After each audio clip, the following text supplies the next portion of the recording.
Salut, j'espère que vous allez bien. Nous sommes dans notre troisième tutoriel sur la technologie Flutter. Et dans les deux précédents tutoriels, nous avons vu la structure d'un projet Flutter pour le premier. Et le second, il était question de réaliser une application Flutter from Crash.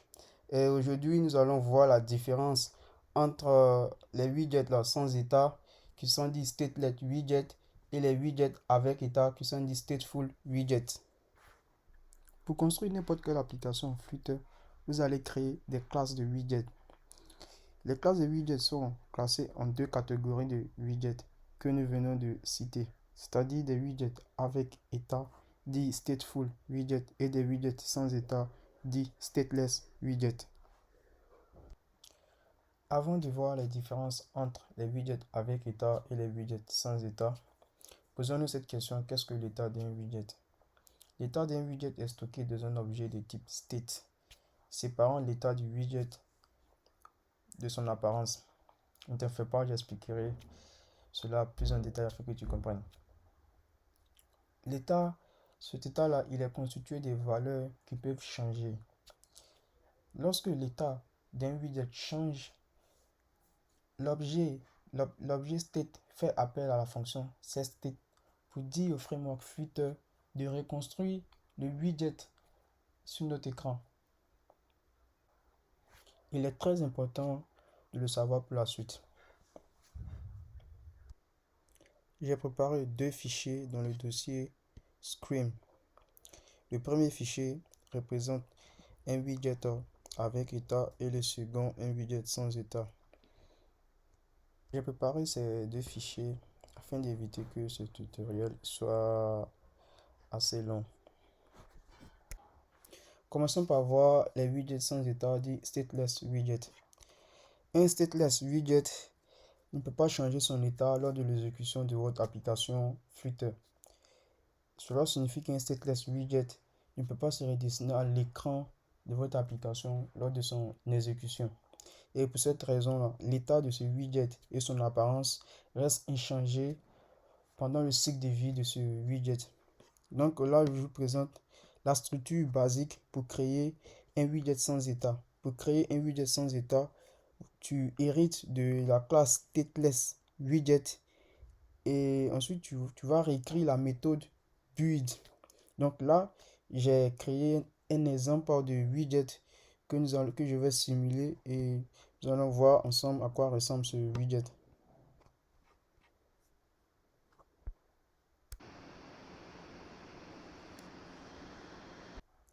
Dans notre cas, j'ai créé un widget sans état qui affiche à l'écran stateless screen. Et si cet écran se trouvait dans une application plus large, cette partie de l'application n'allait pas changer, quelles que soient les données que reçoit notre application ou bien le changement des variables de cette application. Et tout ça pour dire que les widgets sans état ne peuvent pas être modifiés. L'interface des widgets sans état ne peut pas changer quelles que soient les interactions, quelles que soient les actions de l'utilisateur ou les informations que récupère notre application. Façon, un widget avec état dit stateful widget. Les stateful widgets sont utilisés lorsque certaines parties de l'interface utilisateur doivent changer de manière dynamique. Les widgets avec état dit stateful widget peuvent se redessiner de multiples fois durant l'exécution de votre application.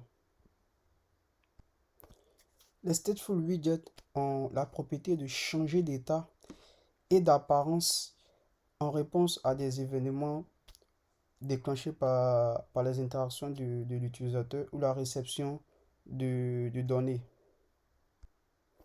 Ici, je vous présente la structure d'un widget avec état.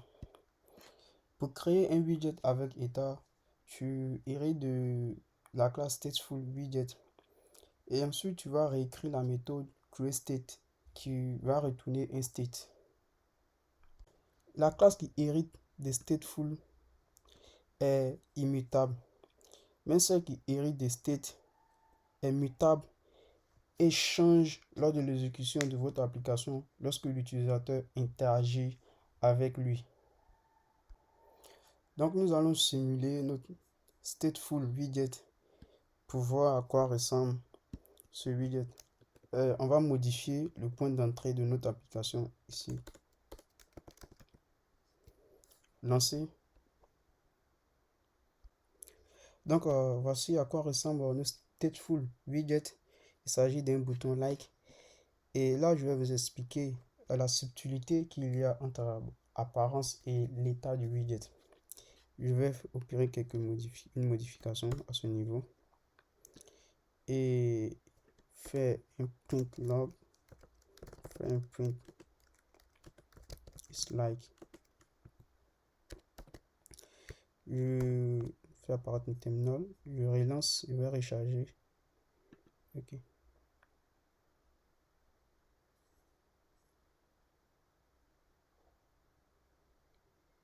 Ok, là c'est bon.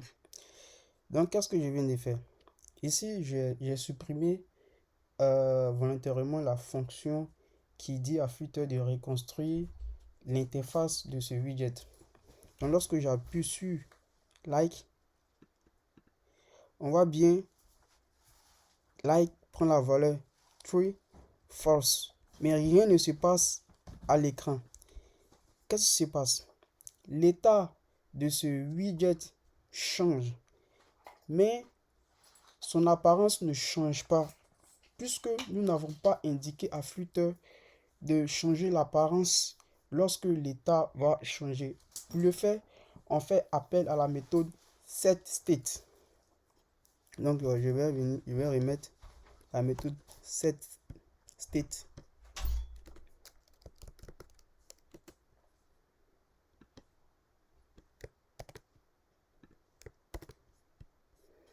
Et relancer. Voilà. Notre bouton prend la valeur. Le bouton est en bleu quand je clique. Il revient. Ok. Là, là, là. Donc, cette dit à Flutter de reconstruire l'interface lorsque lorsqu'il y a changement de son état. Donc, je vous remercie. J'espère que ce tutoriel t'a permis de comprendre les différences entre un widget avec état et un widget sans état. Pour construire des applications Flutter, tu auras utilisé des classes de widgets qui sont soit stateless ou stateful. Il est important de comprendre comment ces widgets se comportent. Donc à la prochaine pour une autre vidéo sur une notion fondamentale. Et n'oubliez pas de vous abonner à la chaîne Legend 225 Dev et activer la cloche des notifications pour recevoir les tutoriels lorsqu'ils seront disponibles.